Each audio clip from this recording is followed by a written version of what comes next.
Emily Blunt. Hello. Last time we caught up, I think it was with The Rock, and somehow we ended up talking about anal beads for the whole interview and you got in trouble, so I promised to keep it clean this time. We got into so much trouble. I think we got a call from Disney being like, you have to tone it down. Like, this is a kid's movie. Stop. I would take the thing that's most important to me because I'm a good human being. Anal beads. As soon as I saw you, I was like, oh no, oh my God.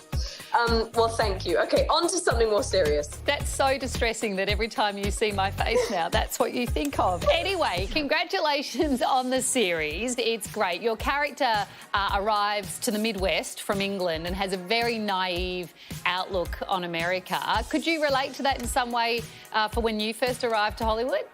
Yeah, I think I remember the first time I arrived in LA for pilot season, and I did feel like a fish out of water. So maybe it's, I think this is like an exaggerated version of that, but I did adore that when she lands on the scene, she looks so ill-prepared for the gauntlet of what's ahead. And yet she turns out to be made of tougher stuff than you realize. And so she was endlessly surprising to me. And I like that within the Western, you finally got a damsel not in distress, you know. It was so cool that she's not tied to a tree. Or as someone said to me, it's great to see a woman in a Western who's not the jolly whore. I was like, oh my God. Which I love. So I like not being the jolly whore. That's a good thing. I bet, was there a moment in your career when you realised you were made of tougher stuff? No, I don't think I'm made of tough stuff. I still don't think I am. I don't think I'm invulnerable to feeling, you know, hit sideways by the business sometimes. But I think I've just learned over the years to accept the gauntlet of the industry, really.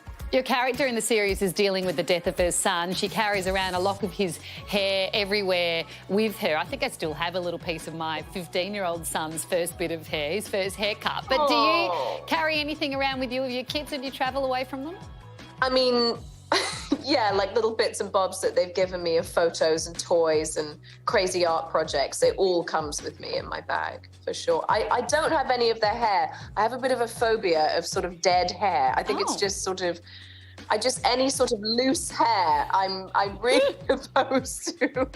Like hair in a sink, like hair on a hairbrush. I'm not into that. Well, something you are into was prairie oysters, which you ate in the first ep.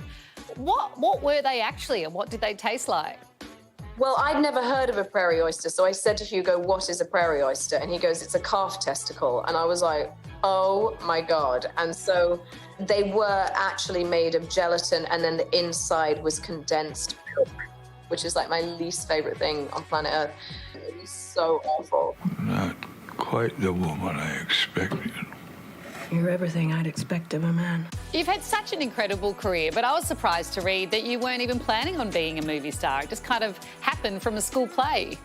I didn't think it was on the cards for me. I didn't go into the business with a burning desire for it. I was in the school plays, and I think people thought I could do it. And then when I was 18, this agent came to see a school play that I did and said, you should try this, and I think you're good. And I guess a more casual attitude might have helped me early on, because I wasn't nervous going into the auditions. I was like, oh, okay, I'll try it, you know, and I'm so in love with it now. I don't know what else I would do, and I can't imagine any other life. So it's a love affair that grew quite slowly for me, you know. Well, we're so glad you're doing it. You're actually coming down under to film with Ryan Gosling. We saw him out trick-or-treating with Eva the other day, enjoying Bondi. Does that mean you're going to have Christmas down in Australia?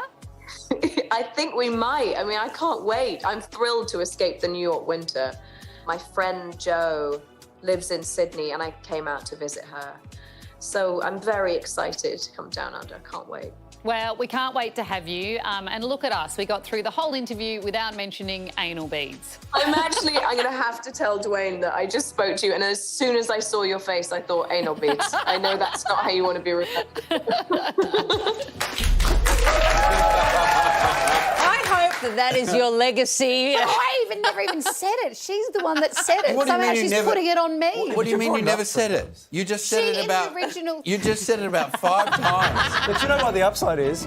We've got a new nickname for Bickmore. Yes. I'd love to hear you call me that. Bickmore's got a a new endorsement I can smell. The English premiere is on aggregate, Prime thanks. Video this Friday, November 11th.